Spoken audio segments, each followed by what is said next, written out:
All right, welcome to Creator Hardware, and today we're going to talk about making your audio sound great on stream.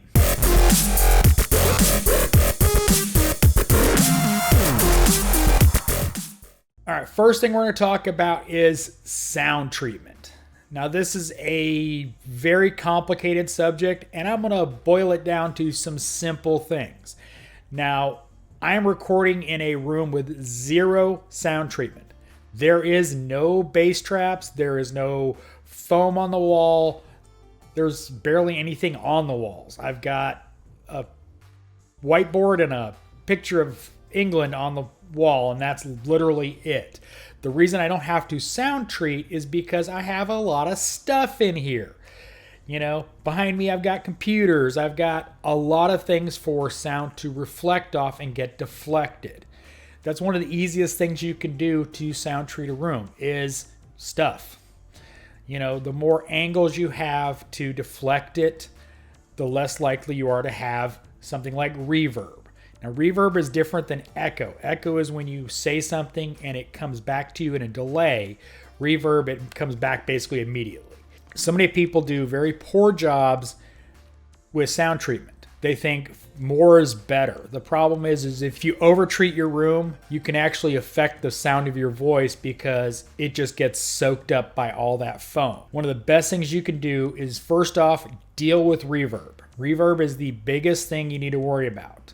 And to do with that, you need bass traps. Basically, the bass trap is a sound deadening foam thing that goes in the corners of your room, keeps you from hitting that hard angle and bouncing right back. You've got a hard angle and it hits that hard angle and bounces right back. That's one of the most effective things you can do for sound treatment.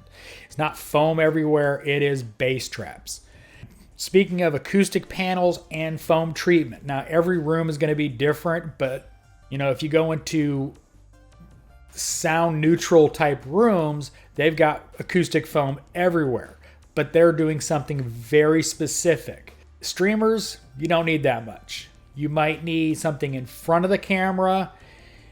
Depending on the size of your room, you might need something on the sides of the room or how empty it is. I've got a very effective studio here, not because I've put up a bunch of sound treatment, but because I've got a lot of stuff. My corners are filled. I don't have the reverb and the echo, and that's what you need to figure out for your space. For sure, you're going to need bass traps or furniture. Rugs hung from the wall will work too. You don't want to go too far. If you put acoustic panels everywhere in your room, it will deaden the sound of your voice and you will sound very thin and it just won't sound good, is the best way to put it. Now let's talk microphones. You're going to want to put it on a boom so you can position it away from your keyboard, close to your mouth. Now, depending on the microphone you use, it may need to be very close to your mouth. Shure M7B basically has to be right up against your face because of the type of mic it is.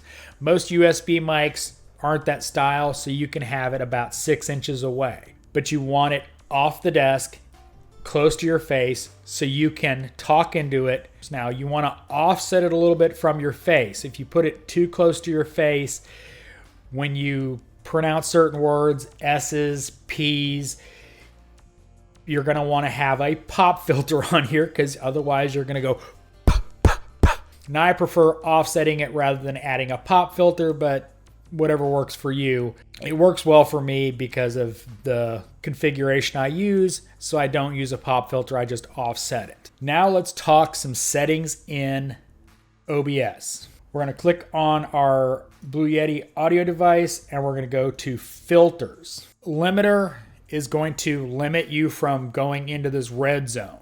You don't want to go into this red zone because it'll start clipping. Clip, clip. You get into that red zone, it'll start clipping.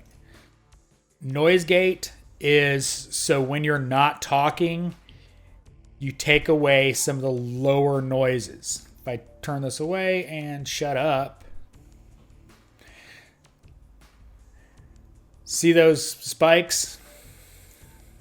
Let me turn my noise gate on back on. If you don't have a noise gate, background noise, like your computer fans, your AC kicking on, will be noticed. Gain is simply the gain of your mic. I've got it set up so you want to get your voice in this yellow green top part. You don't want to get into this red. Red is bad. Red is stop. My voice comes across very well in recording, so I don't use a lot of EQ for audio. If you screw with it too much, it can make your voice sound kind of fake, so I don't mess with it that much. I prefer my natural voice. But putting a noise gate on, putting a limiter on, and adjusting your gain, all these are settings within OBS. All you got to do is click the device, filters, and add these filters. Now, adjusting your noise gate is going to depend very much on your situation. Gain is, again, going to be very depending on your situation. Limiter, again, it's going to be dependent on how loud you talk, how good your mic is, how much gain you have. So don't be afraid to just play with it. Hit record, just start playing with it, and get your settings dialed in. All right, so let's talk cleaning up your audio in OBS. You want to make sure and anything you're not using in stream is turned off. For instance, I've got multiple audio capture devices that are turned off. You want to make sure those are turned off so you don't get background noises, you don't get, something cropping up as far as additional noise. Hope this video was helpful. As always, hit go live. Thanks for watching. This is Creator Hardware.